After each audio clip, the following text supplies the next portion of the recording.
ছাত্র জনতার আন্দোলনের মুখে একটি পরিবর্তন সূচিত হয়েছে। তো সেটার একটা লম্বা বিশ্লেষণ বা প্রতিক্রিয়া, সেটা পার হয়ে আমরা পার্শ্ব প্রতিক্রিয়া দেখছি যে তার নানা প্রতিক্রিয়া ঘটছে বিভিন্ন অঙ্গনে।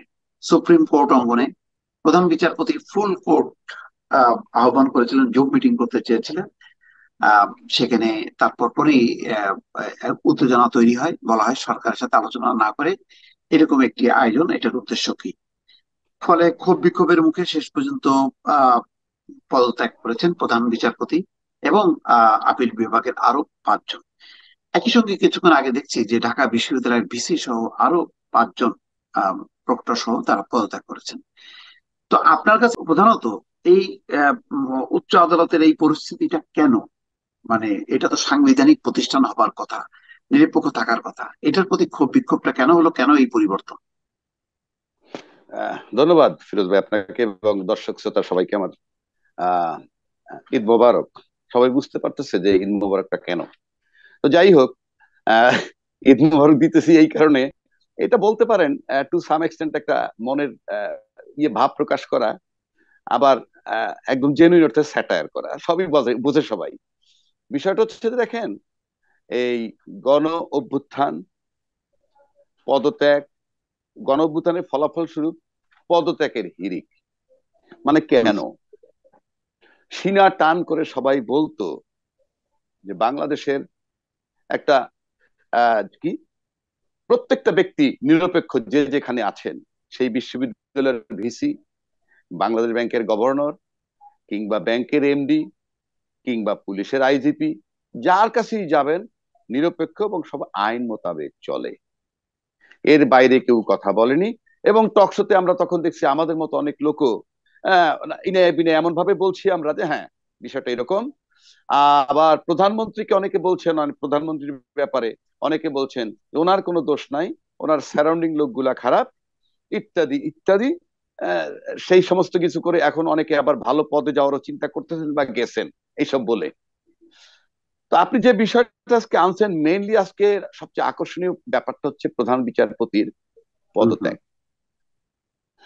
এই বিষয়টার একটা গুঞ্জন চলতেছিল, শুধু তাই না, আহ আমার যতটুকু জানা আছে তাতে সম্ভবত এরকম একটা প্ল্যানও তারা করছিল যে হুম, আহ, বিচারপতিগণরা বলবেন আর কি, যে তত্ত্বাবধায়ক সরকার অথবা অন্তর্বর্তীকালীন সরকার বলতে কিছু নাই, এই হুম, ধরনের কিছু একটা বলার কথা ছিল।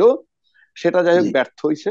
ইনফ্যাক্ট এটা বললেও কিছু আসে যাইতো না, এই কারণে এটা সর্বজন গৃহীত, বাংলাদেশের 18 কোটি লোক এখন একসেপ্ট করছে।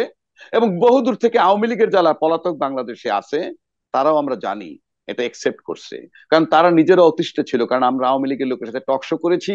যখন বিজ্ঞাপন বিরতি হইতো, আল্লাহর কসম, সিংহভাগ লোক কি বলতো সেটা আমরা জানি। তারা বলতো আমাদের কোনো অপশন নাই। ব্যতিক্রম হুম, দু একটা লোক, সুভাষ সিংহ হুম, রায়ের মতো লোক, যেগুলা কোনো অথর্ব, আগা নাই, মাথা নাই, সোনালী ব্যাংকের টাকা আত্মসাৎ বা এই টাইপের লোক যারা, তারা কিছু লোক স্বপ্নেও জিকির করতো আওয়ামী লীগের। এছাড়া আমি কোনো লোক পাই নাই। এবং শেষ পর্যন্ত এই প্রধান বিচারপতি সাহেব ওত নেওয়ার আগেই কিন্তু দেশের ক্রান্তি লগ্নে, ক্রান্তিকালে এরকম সরকার হতে পারে বৈধতা দিয়ে গেছে। অর্থাৎ ইনফ্যাক্ট উনি না দিলেও কিছু আসা যেত না। কেননা দ্বিতীয় মুক্তিযুদ্ধ, দ্বিতীয় স্বাধীনতা, দ্বিতীয় বিজয়। সুতরাং সংবিধান সৈয়দ মেশা কদু উচিত ছিল শহীদ মিনারে ওত নেওয়া, কথার কথা বলছি, ওই লাশের উপর দিয়ে গিয়ে শহীদ মিনারে ওত নেওয়া। বাট যেহেতু ইনুস সাহেব একটা ভদ্র টিম, তাই এক্সিস্টিং ল এর উপরে তারাই করছে। কিন্তু ইনফ্যাক্ট এখন এই ল চৈত মেশা কদু, বাংলাদেশে কোনো সংবিধান নাই, কারণ এটা কোনো সংবিধানের জাতও না। যারাই বানাইছে বানাইছে, কিন্তু যখন যে সরকার ছিল সে তার মতো করে তার কায়দায় করছে, কাজে এটা কোনো সংবিধান না। আমি আমি জানি একটা সংবিধান নতুন হবে। এখন আসেন, প্রধান বিচারপতি অবশেষে পদত্যাগ করলো কেন?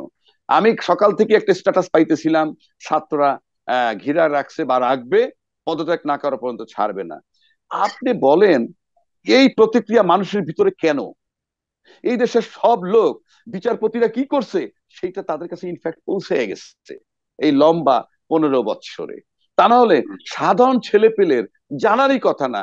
আপনি মুখে প্রচার করবেন কয়জনের কাছে? যে এই বিচারকরা ভালো না, এই বিচারকরা দলীয় কাজ করে, এটা 18 কোটি লোকের আপনি কতক্ষণে রিলে করবেন? তারা দেখছে তাদের অ্যাক্টিভিটিস, এবং তারা তাদের আমলনামা খুব ভালো করে জানে। জানে বিদায় শঙ্কিত একটা লোকের মোরাল কারেজ নাই, একটা বিচারপতি আইসা দাঁড়াইয়া বক্তব্য রাখতে পারে নাই। এই বিচারপতিরাই তাদের কলিগ সিনহা সাহেবকে এই আওয়ামী লীগের নেতৃত্বে কুকুরের মতো লাথি মেরে তারপরে এদেরকে পাঠিয়ে দিছে। এই তো সেই বিচারপতিরা, মানে এই সেই আওয়ামী লীগ। এবং প্রকাশ্যে বলছে একজন প্রধান বিচারপতিকে কিভাবে নামায় দিছি সেটা আমরা জানি। হ্যাঁ, এটা তারপরে বলবো ফজলুল এরা তাপসী অনেক মানে অনেক গর্ব করে কিন্তু বলছে আপনাদের এই সুপ্রিম কোর্ট অঙ্গনেই। হ্যাঁ, এই নামটা আমি বলতে চাইনি, আপনি কারণ আমি জানি আপনি বলবেন, সেই কারণে বলি নাই। তো এই হলো অবস্থা। এবং এমন একটা সরকার ছিল যে আপনার অ্যাকাউন্টে 3 কোটি টাকা ঢুকাই দিয়ে বলতো মানি লন্ডারিং, টাকাটা পাইলা কোথায়? It is very hmm hmm simple case বাংলাদেশে, আমরা দেখেছি। হুম হুম সবচেয়ে বড় কথা, এদের কতগুলো আমল নামাই আমি আপনাকে দেখাই। কেন তারা পদত্যাগ করবে না? তারা তো, আমি মনে করি মানুষ, অমানুষ যদি বলি তাদেরকে অমানুষ অপমান করা হয়। কেন বলছি? আপনি বলেন, একেবারে লেটেস্ট যদি আসেন, আন্দোলনকারীদের বুকে বুলেট মারা যাবে কি যাবে না এই সিদ্ধান্ত নিতে গিয়া বিচারপতি হুম অসুস্থ হয়েছে 3 দিনের জন্য। দেশের হুম হুম ক্রাইসিস তখন। এগুলো কি মানুষ না জানোয়ার? Number one. ঠিক আছে, অসুস্থ হইতে পারে, আমি এডমিট করলাম। চিফ জাস্টিস অসুস্থ ছিলেন, সে আরেকটা বেঞ্চ দিতে পারতেন না? এই তো সম্প্রতিকালের ঘটনা। এ কি হ্যাঁ হ্যাঁ তা- এ কি মানুষ না তো এগুলা? তারপরে আসেন, পাচারকৃত টাকার বিষয়ে তদন্ত স্থগিত করে দেয় শপথবদ্ধ রাজনীতিবিদ। হুম হুম হুম পৃথিবীতে এটা প্রথম নজির। তার নাম হুম এনায়েতুর রহিম। হুম হুম এবং এনায়েতুর রহিম সাহেব এর সাথে আমার একটা ছবি তোলা হয়েছিল এক জায়গায়। হুম বললাম হুম ছবিটা কি পাবলিক করব? বলে পাবলিক করলে আপনার বিপদ হয় না আমার বিপদ হয় আমি জানি না, আমারে বললো। আমি বললাম আপনার বিপদ হবে না, কারণ বাংলাদেশ এমন একটা জায়গায় আছে, chief justice can do anything. Chief justice বা বিচারপতি বলতে যা বুঝায় তারা সব হুম। পারে। কেমনে পারে বলি, এরা শপথবদ্ধ রাজনীতিবিদ, অফিসিয়ালি বলছে কেউ কৈফিয়ত চায় নাই। পত্রিকা তারা নিয়মিত আর্টিকেল লিখতেন যেখানে বঙ্গবন্ধুর প্রসঙ্গ থাকতেই হবে, লেখাগুলো ছিল সব কুখাদ্য, কিন্তু পত্রিকারা ছাপতে বাধ্য হতো। অথচ তাদের লেখার কোনো এথিক্সই নাই। আপনি বৈশে বৈশে রাজনীতি লেখা লিখবেন, আর বঙ্গবন্ধু আপনার বাপ চাচা খালু, এবং সেটাকে ছাপতে হবে, এটা আপনি পারেন না। এলাকায় গিয়ে আওয়ামী লীগের কমিটি করতো প্রধান বিচারপতি, আওয়ামী লীগের কমিটি মেয়রের সংবর্ধনা নিত, হারুনের কাছ থেকে সোর্ড অফ অনান্যায় কি অনান্যায় ইত্যাদি ইত্যাদি গঠন করা। ইনুসের ছাত্রলীগের তো দুর্নীতি, খালেদার, আহ, হ্যাঁ ছাত্রলীগের প্রেসিডেন্ট এবং সেক্রেটারি যখন নাকি প্রধান বিচারপতি হলেন, তখন সেই ছবিও দেখলাম হ্যাঁ সম্বর্ধনা দিতে। হ্যাঁ হ্যাঁ হ্যাঁ, সেই ছবিও দেখছি। এই আমাদের ওবায়দুল হাসান সাহেব। আপনি বিশ্বাস করেন এরা কি লেখাপড়া জানে কি জানে না? আমি বারবার অনেক টকশোতে বলছি, আপনারা মেহরবানি করে 20 বছর 25 বছর আগে ডিএলআর এ আপনাদের সহকর্মীরা যে ইংরেজি টেক্সটটা লিখতো, একটা জাজমেন্ট লিখতো, তার সাথে আপনার জাজমেন্টটা মিলিয়ে দেখেন আপনাদের স্ট্যান্ডার্ড। অনেক দেরি হয়ে গেছে। শেখ হাসিনা পালানোর সাথে সাথে পালায় যাওয়া উচিত ছিল, দেখেন আরো অথবা কয়েকটা পদত্যাগ ঘটনা। করতে। এনায়েতুর রহিম বলছিলেন যে কি বিচারপতিরা রাজনীতি থেকে বাইরে না, এরকম একটা ইঙ্গিত দিয়ে খুব দম্ভের ওই তো সঙ্গে কথা বলতে। সে তো বলছে জি, শপথবদ্ধ রাজনীতিবিদ, শপথ। শপথবদ্ধ রাজনীতিবিদ, সে টার্মটা সে ব্যবহার করছে। তারপরে হ্যাঁ দেখেন না আপনি, ইনুসের দুর্নীতি, খালেদার দুর্নীতি, যাদের কোনো দুর্নীতি নাই তাদেরকে দুর্নীতিবাজ করে আপনি দণ্ড দিলেন। আপনার তো লজ্জা করে না? সেই বিচারপতি আবার তাকে খালাস দিলেন ইনুসকে। কেন খালাস দিলেন ইনুস সাহেবকে আপনি? কি কি কারণে? ইনুস সাহেব তো একটা মাত্র ব্যক্তি যাকে দেখছি পাহাড় সমান সম্মানিত ব্যক্তি হওয়ার পরেও আদালতকে সম্মান করছেন, নোটিশ দিচ্ছেন, চলে গেছেন। আওয়ামী লীগের হ্যাঁ কোন বেটা গেছেন কোর্টে নোটিশ দেওয়ার পর? আদালত হবে হইতে হবে সেই রকম যে অ্যাসিস্ট্যান্ট জাজও যদি প্রধান উপদেষ্টাকে নোটিশ দেয় এই এক্সিস্টিং থাকা অবস্থায়, তাও তাকে আদালতে গিয়ে হাজিরা দিতে হবে যে আমাকে আদালত নোটিশ দিতে, আমাকে যেতে হবে। এবং আদালত হইতে হবে সেই রকম যেখানে যে আমি গর্বিত মনে করব। এবং ইউনূস সাহেব সেটা দেখিয়েছেন যাওয়া এই আজকে টেক ওভার করার আগে। এবং উনি 6 তলা সিঁড়ি বেয়ে গিয়ে হাজিরা দিচ্ছেন, ওনার বয়স 84 বছর। লিফট বন্ধ রাখা যার হয়েছে। জন্য, হ্যাঁ, যার জন্য মেসি বাইরে দাঁড়ায় থাকে যে উনি মিটিং করে বের হইলে পরে আমি একটা অটোগ্রাফ নিবো, ওনার সাথে একটা ছবি তুলবো। যেই মেসির সাথে হাসিনার মতো মানুষের কোশ্চিনকালেও দেখা হবে না, চেষ্টা করে দেখা করতে পারবে না। আর এখন তো রিফিউজির আবেদন করে সে ভারতবর্ষে থাকতে পারতেছে না। তো এই হলো সেই বিচারপতি, এখানেই শেষ নয়। এই বিচারপতিদের সুমোটো রুল দেওয়ার ক্ষমতা আছে। তারা কি এসালামের বিরুদ্ধে কোনো সুমোটো রুল দিছে? দেয় নাই। তারা কি বেসিক ব্যাংকের কেলেঙ্কারি বাচ্চুর বিরুদ্ধে কোনো রুল দিছে? দেয় নাই। তারা কি বাংলাদেশ ব্যাংকের আতিয়ার রহমানের বিরুদ্ধে কোনো রুল দিছে? এত টাকা কেলেঙ্কারি হলো 810 কোটি টাকা, রুল দেয় নাই। আবুল বারাকাতের সময় জনতা ব্যাংকের 4,500 কোটি টাকা চলে গেছিল, কোন রুল দিছে? দেয় নাই। সাগররনী হত্যা 14 বছর যাবত কোনো তদন্ত হচ্ছে না, কোনো রুল দিছে? কিসের বিচারপতি?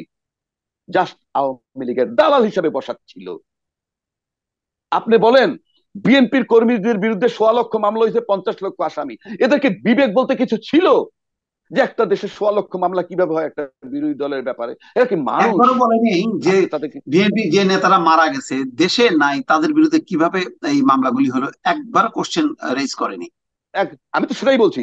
ফেসবুকে স্ট্যাটাস দেওয়ার কারণে দশম শ্রেণীর ছাত্রের 7 বছরের জেল হইছে। এরা কি মইরা ছিল বাংলাদেশে? এরা কি মইরা ছিল বাংলাদেশে? আপনি বলেন। এই দেশে হুম, হুম, আয়নাঘর ছিল, তারা জানতো না? হুম, হুম, হুম, তারা জানতো না? একটা লোকের তো এপিয়ারেন্স হয় না বিচারকের মতো। প্রত্যেকটা লোকের মনে হইতো আওয়ামী লীগের মাস্তান, অর্থাৎ যুবলীগের বা ছাত্রলীগের সিনিয়র কর্মী, এরকম মনে হইতো। এরা পদত্যাগ আপনার মনে পত্র আছে এই যে 28 তারিখের পরে এক বিএনপির এক নেতার বাসায় যে তাকে না পেয়ে তার স্ত্রীকে আটক করে নিয়ে আসছে এবং আরে কি, তার স্ত্রী কি আনছে? জি তার স্ত্রী কি আপিল আনছে আবেদন বাপের? মানে খারিজ না না, করে দিচ্ছে। সেই তো বললাম, স্ত্রী ক্যান্সার বাপের আনছে, বহুত ঘটনা ঘটাইছে। কিন্তু বেনজিরে যখন পায় নাই, বেনজিরের বউরে পায় নাই, মেয়েরে পায় নাই, ভালো কথা, তার ভাইকে পাইতো না? আনছে কাউকে? আজিজের কেউ বাংলাদেশে নাই, তাকে আনছে। কোথায় কনক সরোয়ার, তার বোনকে বাংলাদেশে গ্রেপ্তার হয়। বোন। এবং নীরব দর্শক, হ্যাঁ, বোনকে নীরব দর্শক এই বিচারকগণ কলঙ্কিত করে গেছে বিচার বিভাগটাকে। একেবারে আমি বলছিলাম কিছুদিন আগে, সবাই বলছে যে এই বিচারক তো 10 বছর থাকবে, আর রাখেন, পথ পরিবর্তনে এখনো যারা বাকি আছে পদত্যাগ করে না কেন, তারা তো এজলাসে বসতে পারবে না।